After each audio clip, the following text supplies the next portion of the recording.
Greetings and salutations, Eddie here. Welcome back to my channel, and today I'm going to be bringing you guys a brand new video, and today's video is Let's React Cover versus Cover Redesign. And today's series is Shadow and Bone, Siege and Storm, Ruin and Rising, aka the Grisha Trilogy by Leigh Bardugo. This is a Russian kind of fantasy series, or a Russian-inspired fantasy series in which we follow our leading character who lives in a country that's sort of like divided by this shadow fold, and in it it's darkness and monsters, and she goes in it with her best friend and their regime, and monsters come in and attack them, and the main character, whose name is Alina, she unleashes her sun summoning powers. The Grisha Trilogy is named after the magic users who are called the Grisha. And we also have this amazing villain named the Darkling, who is absolutely amazing. I love the Darkling. And basically, a lot of people have mixed feelings about this trilogy, but I love it. It was so different because at the time I started the series Throne of Glass. As much as I love Throne of Glass, it's like one of my favorite series. I'm so tired of like the English touchstone fantasy. So I'm glad that we got away from that, and now we're in like a Russian-inspired fantasy. And this series generated so much hype. People were excited for the spin-off that Leigh Bardugo was publishing, and that was Six of Crows, which is over there. I'm actually reading Six of Crows right now. Like I said in my Godzilla review, I think it was Godzilla, that I was on chapter 2 of Six of Crows. And Inej and Kaz and Jesper, I love them. So the covers got a cover redesign back in 2019, I think. I'll put the correct year at the bottom of the screen. I have my own opinions about the covers, and let me know if you like the original covers, redesign covers. Just let me know down below. Let's get right into it. So here is the original cover of Shadow and Bone. This cover didn't really draw me in. I was already going to read it because the plot sounded awesome. And the cover is cool. I do like the gray background and the black and red title and the castle down here. You could obviously tell just by this cover it's going to be like a Russian-inspired fantasy, which it is. And of course this is my paperback, but I love this red, and it's a flap of course. But it's this red that kind of complements the castle and the title. And I love how dark this cover is as well. And if you look closely, those white markings are actually, I think they're like deer antlers. And then here is the redesign. So this one is a lot shinier, and it has that stupid ironed on Netflix sticker thingy. The color schemes of this one have changed. This one is gold, gray, and blue. It's like a marbled in this deer right here. And the spine is gold. I do like this cover. When you open it up, it's this like really pretty marble. And the interior page is different. And I love how Soldier is in bold on the back in gold. I think that's pretty awesome. Out of these two covers, I'm going to go with the original one. This one is great, but this one, it just, when I see it, it's just very nostalgic to me. So this one wins this round. But then we get to my favorite book of the trilogy, and that's Siege and Storm. This one's, the original cover, hardcover, was a different color. I think that was like light gray or something like that. This one's blue. It has like a serpent at the top. And the castle is different, and it's like red now. So the color schemes are a little bit different. So we have silver and red and blue and a little bit of gold at the top in the serpent. While this is my favorite book of the trilogy, this is not my favorite original cover design. Then here's the redesign. It's still stuck with the same like color scheme. Here it is.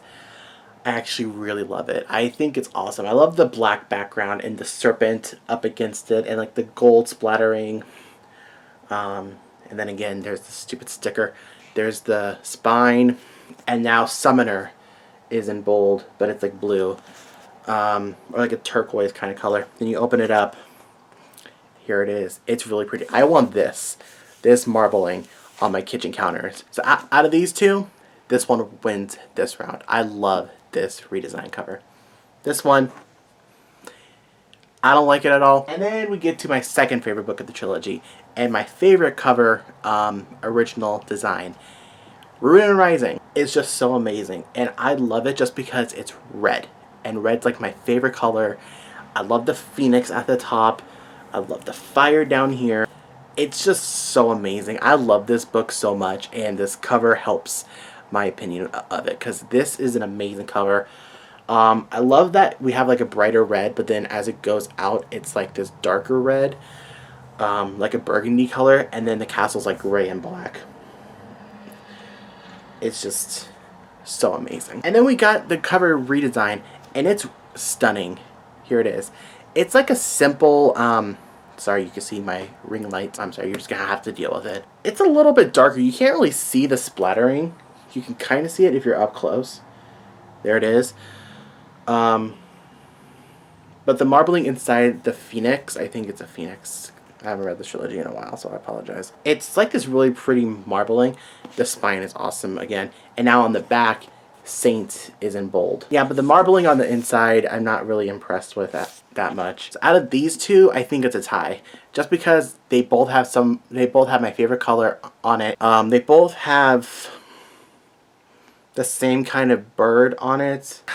It's a tie for this one. All in all, they're both tied, really. Like, the original cover of Shadow and Bone, in my opinion, trumps the cover redesign.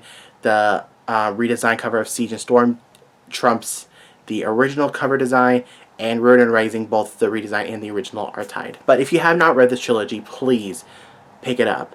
It is an amazing trilogy. The world building, the characters, just, I love it. Not a lot of people do, but that's fine. But I love it. Back when YA was like, everything was a fantasy trilogy, this is the one that stood out to me. It was, I don't know if it's because I love Leigh Bardugo. She's so funny and intelligent and witty, or it's just the setting of Shadow and Bone and the touchstone, the cultural touchstone, something I've never seen before for a YA book. I haven't read anything like it before. If you've read the trilogy, let me know down below what you thought of it. Which cover design is your favorite? The cover redesigns, I believe, are matching Six of Crows and King of Scars, which is totally fine. I get it, because it's a brand new, because I think, yeah, the covers of The Dark Artifices and The Last Hours are completely different from the original designs of Mortal Instruments and Infernal Devices. So there's that. Those are my opinions about the Grisha Trilogy covers. If you disagree, feel free. And if you agree, then that's cool too. And I'm really excited to finish Six of Crows and Crooked Kingdom and start King of Scars, Rule of Wolves. And also, I'm really excited to read Ninth House. So hyped for the TV show. I have high hopes for the show. I have yet to see, I think the last young adult book to film adaptation that just blew me away was probably The Hunger Games. I think solely because they were just so accurate to the book, or just Jennifer Lawrence as Katniss. It's fabulous.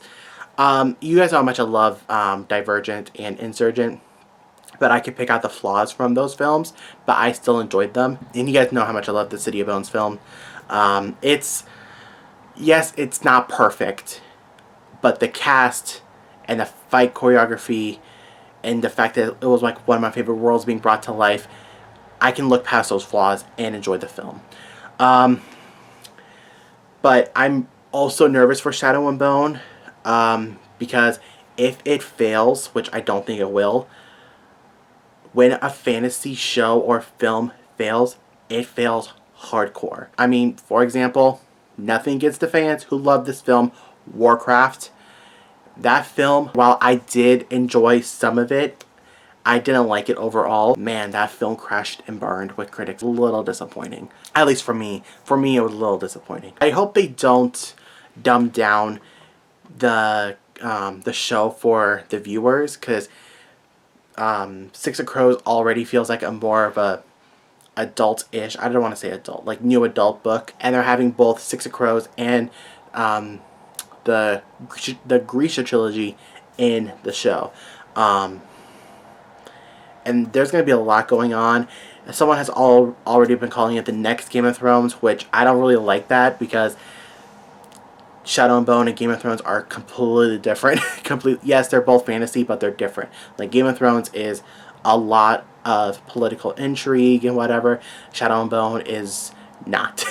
I mean, there's some political intrigue in it a little bit, but not like Game of Thrones. Anyways, that was just my little rant. Like I said, big thumbs up, comment down below your thoughts.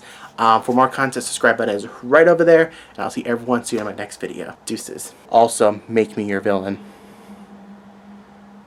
I had to say it once, I'm sorry.